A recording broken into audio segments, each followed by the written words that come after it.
Hi friends, ನಾನು ಇಲ್ಲಿ ಒಂದು ಚಿನ್ನದಾದ 5 ಚುಕ್ಕಿಯಿಂದ 5 ಸಾಲ ರಂಗೋಲಿ ಡಿಸೈನ್ ಅನ್ನು ಹಾಕ್ತಿದ್ದೀನಿ.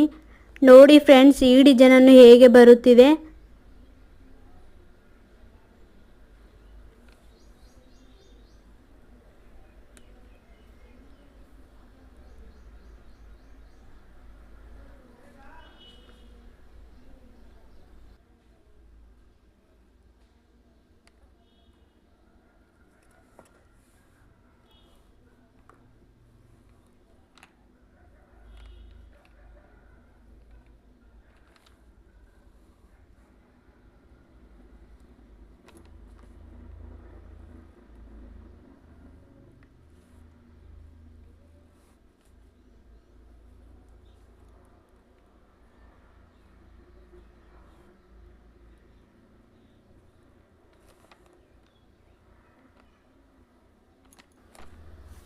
ಈ ಚಿನ್ನದಾದ ವಿಡಿಯೋವನ್ನು ನಿಮಗೆ ಇಷ್ಟ ಆದರೆ ಒಂದು ಲೈಕ್ ಮಾಡಿ, ಶೇರ್ ಮಾಡಿ, ಸಬ್ಸ್ಕ್ರೈಬ್ ಮಾಡಿ ಫ್ರೆಂಡ್ಸ್.